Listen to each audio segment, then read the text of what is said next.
안녕하세요. 이라디오입니다. 반갑습니다. 제가 오늘 가져온 책은 절제의 성공학이에요. 이 절제의 성공학은 제가 전에도 찍어놓은 영상이 있어요. 그 영상에서는 이 절제 성공학을 쓴 미즈노 남보크에 대해서 그의 생에 대해서 제가 좀 이야기를 해놓은 게 있어요. 그래서 그게 궁금하신 분은 제 영상을 한번 찾아보시면 될 것 같습니다. 이 책이 질문과 그 다음에 이제 미즈노 남보크가 그 질문에 대한 답변을 하는 식으로 그렇게 책이 구성이 돼 있어요. 그래서 이게 뭐 처음부터 끝까지 이야기가 통으로 연결되는 게 아니기 때문에 제가 이 절제의 성공학 책은 참 좋은 내용이 많거든요. 절제에 대해서. 그래서 이거에 대해서 제가 여러분께 괜찮은 질문과 그 답변 있잖아요. 그런 거를 영상으로 몇 개 좀 나눠서 올리도록 해보겠습니다. 그래서 오늘도 제가 몇 가지 이 책을 읽어드릴 거예요. 네, 여기 나온 거를 좀 읽어드리는 형식으로 영상을 찍어보도록 하겠습니다. 여기 보면 질문에 혼신을 다해 한 길을 가라 이걸로 해서 재주가 많아 다른 사람의 부러움을 받고 있으나 아직 성공한 일은 하나도 없습니다. 저에게 가장 어울리는 직업을 알려주시겠습니까? 이런 질문이 있어요. 그러니까 재주는 많은데 그래서 부러움도 많이 받는데 아직 성공한 일은 하나도 없다는 거죠. 그래서 자기에게 어떤 직업이 가장 잘 어울리냐 했을 때 미즈노 남보쿠의 답입니다. 어떤 일이든 처음부터 자기 뜻대로 되는 것은 없소. 기술이나 직업도 마찬가지요.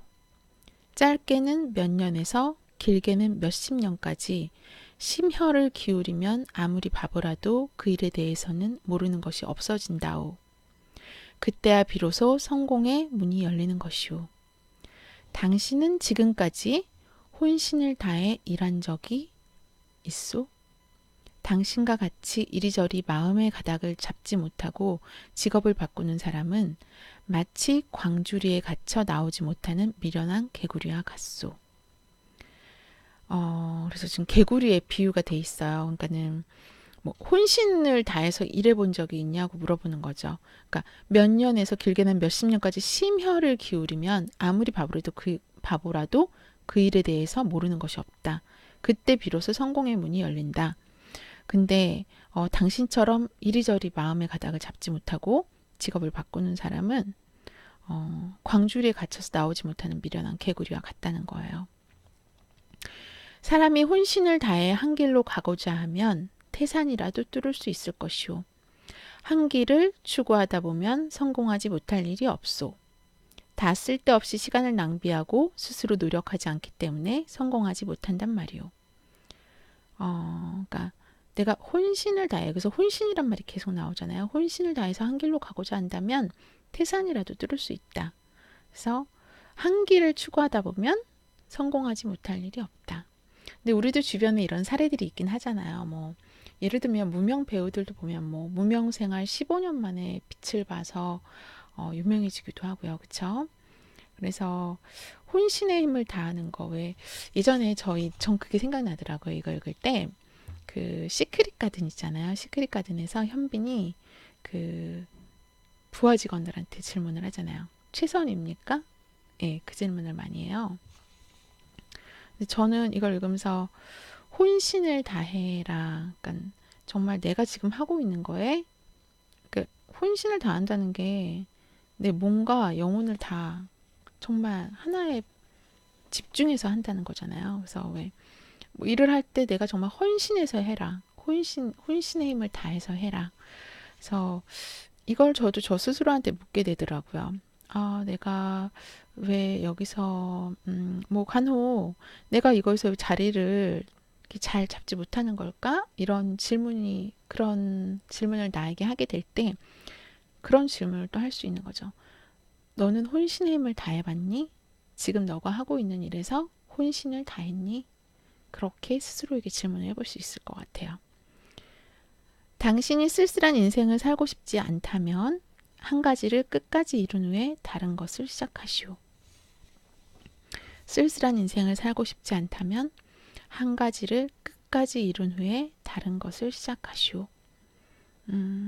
그래서 물론 끝까지 갔는데도 아니구나 싶을 때는 뭐 뒤돌아서야 될 수도 있겠죠. 그건 자기만이 알 수 있을 것 같아요. 왜 물이 100도가 돼야 끓잖아요. 근데 99도까지 돼도 끓지 않잖아요. 그러니까 100도 그거를 그만큼 1도만큼 더 올려야지 물이 끓는 것처럼 우리는 근데 그걸 좀 기다리기가 어려운 거죠. 이제 정말 나의 노력을 다한 것 같은데 안 되니까 그때 이제 그만두는데 그게 어쩔 땐 정말 딱 1만큼만 더 했으면 이제 내가 뭔가 성공의 발을 딱 내디딜 수 있는 건데 그걸 내가 인내하지 못하고 더 노력하지 못하고 그 성공에 나아가지 못하는 경우들이 있을 수 있어요. 그래서 이거는 해석하기 나름이긴 한데 본인은 알 수 있다는 생각이 들어요. 자기 스스로에게 내가 정말 힘들 때, 내가 그래서 지금 오랫동안 한 일이지만 여기서 내가 발을 떼고 싶다는 생각이 들 때, 혼신의 힘을 다해봤나? 이렇게 자기 자신에게 물어본다면, 그러면 그때 본인이 답을 할 수 있지 않을까요? 그쵸? 내가 더 해야 되는지, 아니면 혼신을 다했는지, 아니면은 이제 정말 나는 할 만큼 했고 다른 길이 맞다라고 생각되면 그때 시원하게 뒤돌아설 수 있겠죠. 그래서 그런 의미로 해석이 됩니다. 그리고요. 큰 뜻을 이루기 전에는 시련이 온다. 이런 그 주제로 해서 질문이 있습니다. 지금까지 성공하기 위해 절제하며 살았습니다. 그러나 요즘 와서 운이 점점 나빠져서 아주 가난하게 되었습니다. 운명이라는 것이 성공과 실패가 정해져 있어 운이 좋은 사람은 절제하지 않아도 되고 운이 나쁜 사람은 절제해도 실패하는 것입니까? 이렇게 질문이 돼 있어요. 그러니까 운이 좋은 사람은 절제를 하지 않아도 되고 운이 나쁜 사람은 절제를 해도 실패하는 거냐? 이거에 대한 답은 당신은 절제함으로써 더 큰 꿈을 이룰 것이오. 큰 뜻을 이루기 전에는 하늘로부터 시련이 내릴 수 있소. 하늘이 시련을 내리는 이유는 당신이 이루고자 하는 큰 뜻을 더욱 단단하게 하려 함이오. 대인은 어떤 시련에도 아랑곳하지 않고 한 길로 정진하고 정진하여 결국엔 천하의 이름을 떨치는 것이오. 하지만 소인은 작은 시련에도 운명을 탓하며 하늘을 원망하다가 더욱더 공공함에 빠지게 되는 것이오.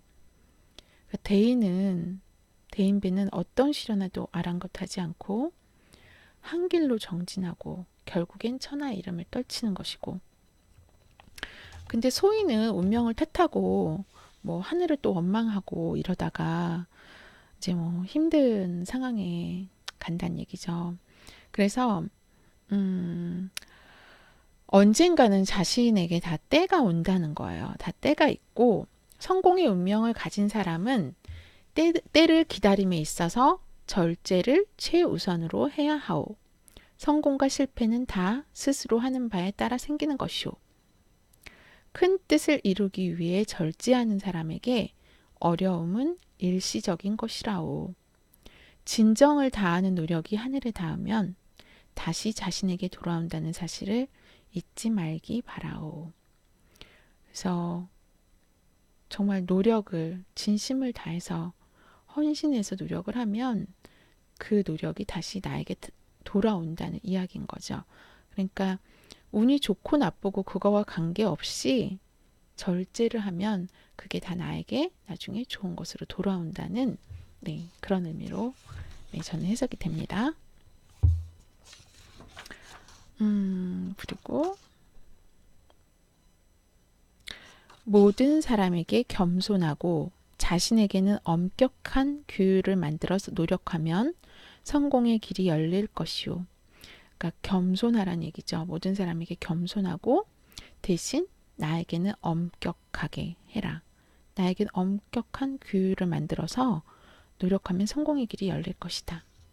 그래서 노력이 성공이라는 그런 이야기입니다. 돈은 소중히 여기는 사람에게 간다. 이 부분도 한번 읽어볼게요. 저는 돈을 많이 버는 편인데 모이질 않습니다. 제게 재물운이 없습니까? 잘 들어보세요. 돈을 많이 번대요. 근데 모이질 않는데요. 그래서 나는 재물운이 없는 거냐? 돈을 많이 버는데 왜 모이질 않냐? 글쎄요. 여기 나와 있는 거 볼게요. 답변을. 세상 구석구석을 돌아다니는 돈을 내 수중에 머물게 하려면 그 많고 적음에 상관없이 돈을 소중히 생각해야 하오.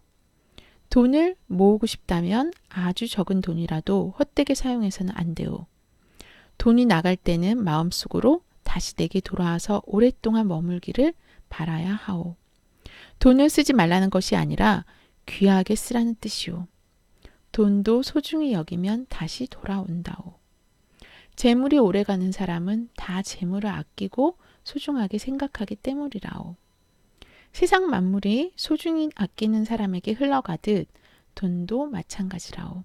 그래서 돈을 소중하게 여기면 그 소중하게 여기는 사람한테 간다는 거예요. 그러니까 한 푼도 절대 우리가 뭐 길에서 10원 주우면 그 별거 아닌 것 같고 100원 주우면 별거 아닌 것 같지만 그 한 푼 두 푼이 모이면 사실 저희가 그 왜 그냥 은행이나 어디 이런 데 가면 이웃 돕기 이런 데 100원, 10원 이런 거 돕는 거잖아요. 모으는 거잖아요.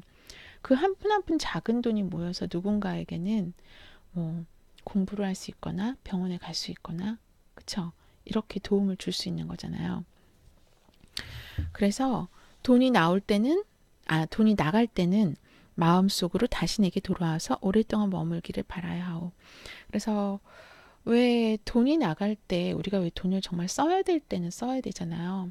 돈을 아예 계속 안 쓰려고 하면 안 되는 거고 돈을 쓰더라도 정말 써야 되는 곳에 쓰면서 큰 돈이 나갈 땐 그런 생각을 하라고 하더라고요. 더 큰 돈이 나에게 들어올 것이다. 나에게 더 큰 돈이 들어오려고 지금 이 돈이 나가는 것이다. 이렇게 생각을 하면 더 큰 돈이 들어온대요.